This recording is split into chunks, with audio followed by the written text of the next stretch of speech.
पुनः मिलाप। बचाओ बचाओ, कोई है। किसी युवती का ऐसा दीर्घ स्वर सुनकर उदितराज उस ओर भागा।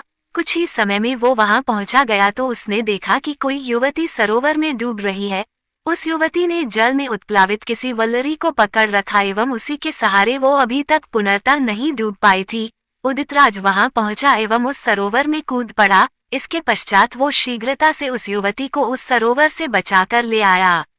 अंततः उदितराज ने उस युवती से पूछा, आप ठीक तो हैं देवी?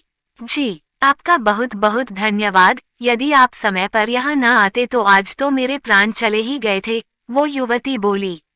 ये सब तो ईश्वर की कृपा है, आपके प्राण बचने थे इसलिए उन्होंने मुझे यहाँ भेज दिया, उदितराज बोला। कुछ भी हो किंतु आभार तो मैं आपको ही प्रकट करना चाहूंगी, क्योंकि आपने ही मेरे प्राण बचाए हैं, युवती बोली। ये तो आपकी महानता है देवी, उदितराज बोला। कुछ व्यक्ति स्वभाव के अत्यधिक उदार होते हैं, किसी की भलाई करके भी वे उसका श्रेय स्वयं को नहीं देते, युवती बोली। युवती की बात सुनकर उदितराज हंस पड़ा और युवती से बोला, मैं उदितराज एवं आपका परिचय देवी, मैं संघमित्र राज्य की राजकुमारी नीलांजना हूँ, युवती बोली। राजकुमारी होकर आप वन में अकेली क्या कर रही थी देवी? उदितराज ने पूछा। तब नीलांजना बोली, जी, मैं यहाँ अपनी सखियों संग वन विहार करने आई थी। यहाँ मैं किसी शशक के पीछे भागते भागते अपने सखियों से बिछड़ गई। बहुत समय तक मैं यहाँ वहाँ भटकती रही किंतु मुझे वन से बाहर जाने का ना कोई मार्ग मिला और ना ही यहाँ कोई व्यक्ति मिला जिससे मैं मार्ग पूछ लेती। इसके पश्चात एक विषैला सर्प मेरे पीछे पीछे आने लगा एवं मैं उससे भयभीत होकर भागी, आगे देख ना पाई और इस सरोवर में आकर गिर पड़ी। ओह, तो ये बात है, भयभीत होने की कोई आवश्यकता नहीं है। चलिए मैं आपको राजमहल तक छोड़ दूं। और इतना कहकर उदितराज नीलांजना के साथ वहां पहुंचा जहां उसका अश्व बंधा था। अंततः उसने नीलांजना को अपने पीछे अश्व पर बैठाया और राजमहल की ओर चल पड़ा। दोनों राजमहल पहुंचे तो नीलांजना ने अपने पिताश्री महाराज चंद्रसेन से पूर्ण घटना का विवरण किया तो राजा चंद्रसेन ने उदितराज से उसके कार्य के विषय में पूछा तो वो बोला, महाराज, मैं कार्य खोजने ही इस ओर आया था। मैं पहले पड़ोसी राज्य के राजा के यहाँ सैनिक था, किंतु वहाँ के महाराज एक आक्रमण में वीरगति को प्राप्त हो गए। मैं नए राजा के संग कार्य नहीं करना चाहता। वहाँ कार्य करने से मेरा स्वाभिमान मुझे रोक रहा था, इसलिए मैंने वो राज्य त्याग दिया एवं इधर चला आया। उदितराज की बात सुनकर महाराज चंद्रसेन ने उदितराज से अपने राज्य का सेनापति बनने को कहा और उदितराज ने महाराज चंद्रसेन का आमंत्रण स्वीकार कर लिया। अब उदितराज संघमित्र राज्य का सेनापति था। वो अत्यधिक बलशाली था एवं अपना कार्य बड़ी ही सत्यनिष्ठा के साथ कर रहा था। उसकी कर्तव्यनिष्ठा देखकर राजकुमारी नीलांजना उस पर मोहित होकर उसे चाहने लगी। ऐसे कई मास गुजरे और नीलांजना ने अपने मन की बात उदितराज को बताने की सोची और वो एक दिन अपनी वाटिका में विचरण कर रही थी और उसने अपनी दासी को आदेश दिया कि वो सेनापति उदितराज को यहाँ बुलवाएं, उनसे कुछ आवश्यक बातें करनी है। और नीलांजना के कहे अनुसार उदितराज वहाँ उपस्थित हुआ। राजकुमारी नीलांजना ने वाटिका में विचरण करते हुए उदितराज से कहा, सेनापति, मैं विवाह करना चाहती हूँ। आपको विवाह करना है तो कर लीजिए, किंतु ये बात आप मुझे ना बताकर अपने पिताश्री जी कहेगी तो ही कोई लाभ होगा। मैं भला इसमें क्या कर सकता हूँ? उदितराज बोला। इस कार्य में आपकी अनुमति तो अत्यधिक आवश्यक है, नीलांजना बोली। किंतु क्यों? अनुमति तो अभिभावकों से ली जाती है। मैं आपका मित्र भी नहीं, अभिभावक भी नहीं, तो मुझसे अनुमति भला क्यों? उदितराज बोला। वो इसलिए कि मैं आपसे ही विवाह करना चाहती हूँ, नीलांजना बोली। ये संभव नहीं है, राजकुमारी, उदितराज बोला। किंतु क्यों? मैं आपसे प्रेम करने लगी हूँ, इसलिए आपसे विवाह करना चाहती हूँ, नीलांजना बोली। आप आज सायंकाल मेरे निवास स्थान पर आइए, तब मैं आपको इसका कारण बताऊंगा, उदितराज ये कहकर वहां से चला गया। सायंकाल राजकुमारी नीलांजना अपनी एक दासी संग सेनापति उदितराज के निवास स्थान पहुंची, जो कि राज्य से अत्यधिक दूर था। वो साधारण वेश में गई थी ताकि उदितराज का कुटुंब उसे साधारण युवती ही समझे, कोई राजकुमारी नहीं। वो द्वार पर पहुंची और दासी ने किवाड़ों पर लगी सांकल खड़काई। कुछ समय पश्चात एक वृद्ध स्त्री ने किवाड़ खोले एवं उसके हाथों में एक शिशु भी था। राजकुमारी नीलांजना वृद्ध स्त्री से बोली, हम दोनों राजमहल से आए हैं, हमें सेनापति जी ने बुलाया था। हाँ हाँ, भीतर आओ पुत्री, आसन ग्रहण करो, मैं अभी उदित को बुलाकर लाती हूँ। और उस वृद्ध स्त्री ने उन दोनों को अतिथि गृह में बैठाया और उदित राज को बुलाने भीतर चली गई। कुछ ही देर में अतिथि गृह में उदित राज उपस्थित हुआ एवं वृद्ध स्त्री भी उन दोनों के लिए की जलपान लेकर उपस्थित हुई। तब उदित राज ने उस वृद्ध स्त्री की ओर संकेत करते हुए राजकुमारी नीलांजना से कहा, ये मेरी माता है। नीलांजना ने उन्हें प्रणाम किया तो उदित राज बोला, चलिए मैं आपका परिचय किसी और से भी करवाता हूँ। और नीलांजना अपनी दासी संग उदितराज के पीछे पीछे पीछे चल पड़ी। उदितराज एक कक्ष में पहुंचा जहां बिछौने पर एक स्त्री लेटी थी, जो कदाचित रोगिणी थी। उदितराज ने नीलांजना से कहा, इनसे मिलो, ये मेरी धर्मपत्नी सावित्री है, जो पिछले 1 वर्ष से कटिभाग कमर के नीचे के भाग से लकवाग्रस्त है। मेरा 2 वर्ष का शिशु भी है। आशा है आप मेरी विवशता समझ गई होगी।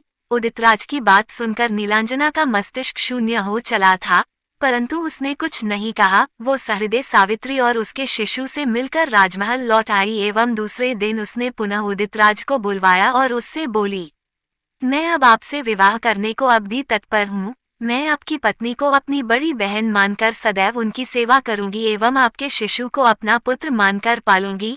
कृपया मुझे अपने जीवन में स्थान दे दीजिए। तब उदितराज बोला, राजकुमारी, ये प्रेम नहीं, क्षणिक मात्र का आकर्षण है। जब आप मेरी पत्नी बनकर उस घर में रहने लगेगी ना, तो आपको सिवाय पछतावे कुछ ना मिलेगा।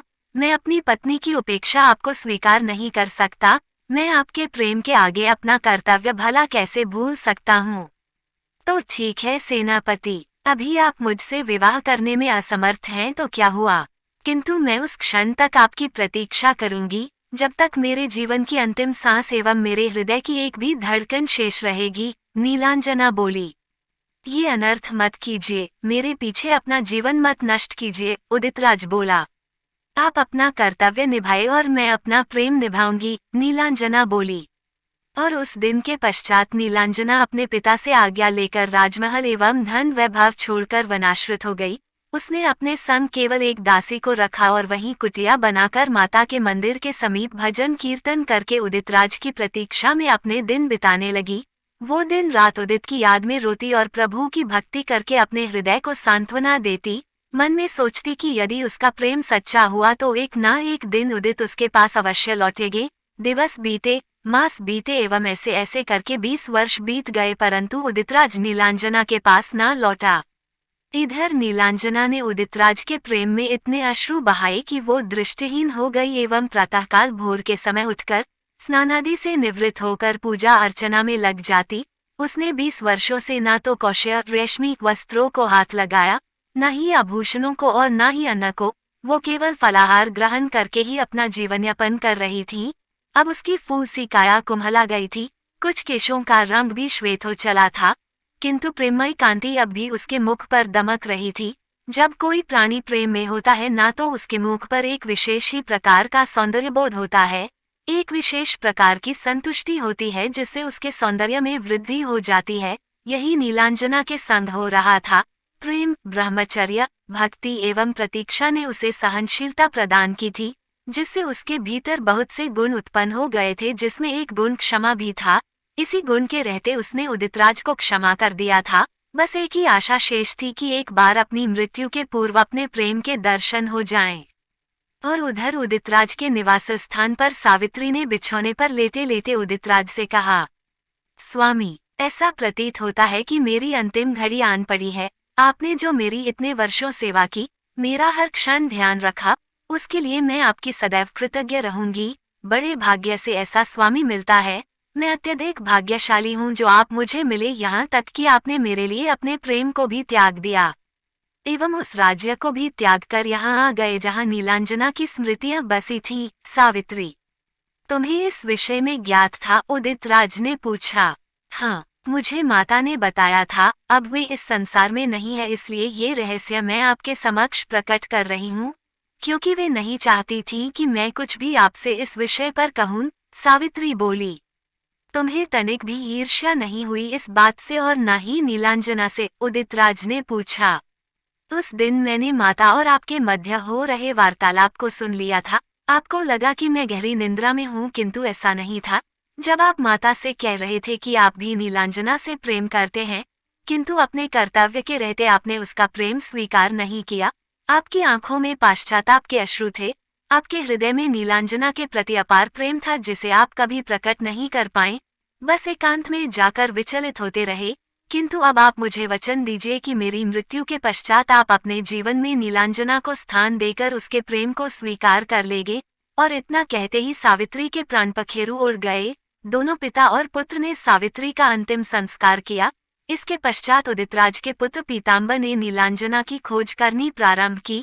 कुछ समय पश्चात ज्ञात हुआ कि नीलांजना शीलवन में किसी वृक्ष के तले स्थित माता के मंदिर के समीप किसी कुटिया में वास करती है, जो कि अत्यधिक दूर है। यात्रा करने में लगभग 15 दिन लग सकते थे और दोनों पिता पुत्र नीलांजना को खोजने चल पड़े। और उधर नीलांजना ने नवरात्रि का निर्जला व्रत रखा था। इस कारण पंचमी के दिन से ही उसका स्वास्थ्य बिगड़ने लगा। दासी उसे फलाहार ग्रहण करने एवं जल पीने को कहती, किंतु नीलांजना ने अपना व्रत नहीं तोड़ा। इस कारण अब उसका स्वास्थ्य दिनों दिन बिगड़ने लगा। अष्टमी वाले दिन नीलांजना की दशा अत्यधिक बिगड़ गई, इतनी बिगड़ गई कि उसमें उठने बैठने का सामर्थ्य न रहा। नवमी वाले दिन उसके नेत्र ही नहीं खुल रहे थे, किंतु उसने तब भी जल ग्रहण ना किया और उसी अवस्था में दासी से बोली, फूलमती, ना जाने मैंने ऐसा कौन सा पाप किया था जो जीवन के अंतिम क्षणों में उनके दर्शन भी न हो पाए। मैं कितनी अभागन हूँ। और इतना कहते ही नीलांजना ने प्राण त्याग दिए। जैसे ही नीलांजना ने प्राण त्यागे वैसे ही उदितराज ने उसे कुटिया के बाहर से पुकारा, नीला, नीला, देखो मैं आ गया। और ये कहते कहते उदितराज भीतर पहुंचा तो दासी रोते हुए बोली, महर्षि, आपने अत्यधिक विलंब कर दिया। आपकी प्रतीक्षा करते करते इन्होंने प्राण त्याग दिए।